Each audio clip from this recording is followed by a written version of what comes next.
भारत विरोधी हर दुष्प्रचार को अमेरिका के द वॉशिंगटन पोस्ट में छापने वाली कथित पत्रकार राणा अयूब को कैनेडियन प्रेस फ्रीडम अवार्ड मिला है।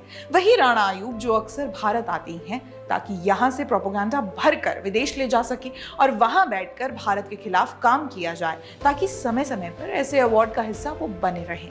ऐसे में सवाल है कि अगर वो अपने ही देश के खिलाफ विदेश में बैठ प्रोपेगेंडा करती हैं तो कनाडा उन्हें प्रेस फ्रीडम अवार्ड क्यों दे रहा है? दोस्तों, इसके पीछे भी बड़ी क्रोनोलॉजी छिपी है, आइए समझते हैं। Rana Ayub international media portal the Washington post की पत्रकार हैं।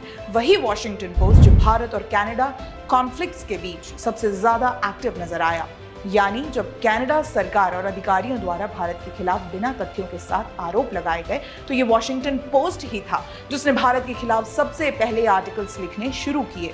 वॉशिंगटन पोस्ट सबसे पहले एक ऐसा आर्टिकल लिखता है जिसमें निज्जर हत्या मामले में देश के गृह मंत्री अमित शाह को आरोपी करार किया जाता है। केवल यही नहीं, कनाडा की छवि बनाए रखने के लिए वॉशिंगटन पोस्ट के एक आर्टिकल को इस तरह से छापा गया है जैसे कनाडा ने दोनों देशों के बीच विवाद बढ़ने पर अपने कनाडाई राजनयिकों को वापस बुलाया, लेकिन हकीकत ये थी कि कनाडा ने अपने इंडियन डिप्लोमेट्स को देश छोड़ने का आदेश नहीं दिया, बल्कि भारत कनाडा के बीच विवाद बढ़ने पर भारत ने 6 कनाडाई राजनयिकों को निष्कासित किया और अपने राजदूतों को वापस भारत बुलाया। भारत के खिलाफ लिखे गए वॉशिंगटन पोस्ट के आर्टिकल्स को अगर खंगाला जाए तो ऐसे अनेकों आर्टिकल्स आपको मिल जाएंगे जिसमें मुख्य रूप से राणा अयूब आपको मोदी सरकार के खिलाफ लिखते हुए नजर आ जाएंगी। यानी संदेश साफ है कि वॉशिंगटन पोस्ट के पत्रकारों को भारत के खिलाफ लिखने और बोलने के लिए ही ऐसे कैनेडियन प्रेस फ्रीडम अवार्ड मिलते हैं। वैसे हमें ये भी नहीं भूलना चाहिए कि ये वही कनाडा है जिसने अपनी धरती पर खालिस्तानियों को पनाह दे रखी है।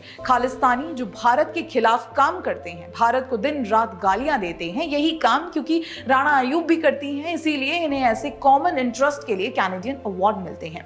वैसे राणा अयूब का केवल वॉशिंगटन पोस्ट के लिए काम करना ही इस अवार्ड को हासिल करने की एकमात्र वजह नहीं है, बल्कि फिलिस्तीन और गाजा जैसे आतंकी देशों की आवाज बनना भी एक मुख्य कारण है कि इन्हें ऐसे अवार्ड्स मिलते हैं। आश्चर्य की बात है कि प्रेस फ्रीडम अवार्डी पत्रकार आपको कभी भी कश्मीरी हिंदुओं पर बात करते हुए नहीं मिलेंगे। इनका मकसद केवल आतंकी देशों की पैरवी और दंगाई कौम के पत्थरबाज हैं। जी हाँ, हमने आपको अपने पिछले वीडियो में बताया था कि हाल फिलहाल में ही राणा अयूब भारत भी आई थी। यहाँ आकर उन्होंने असम में बांग्लादेशी मुस्लिम घुसपैठियों से जाकर बातचीत की और उन्हें भारतीय नागरिक घोषित करने के लिए जमकर पैरवी करने में कोई कसर नहीं छोड़ी। इसके बाद वो मणिपुर भी गई थी और मणिपुर जैसे संवेदनशील राज्य में उन्होंने अपना प्रोपेगेंडा जमकर चलाया। बस भारत में उनकी यात्रा केवल इतनी ही थी, उन्हें उनकी मतलब की पत्रकारिता मिल गई। इसके अलावा उन्होंने कभी भी भारत में कट्टरपंथी समुदाय द्वारा मचाए जाने वाले आतंकों पर बात नहीं की।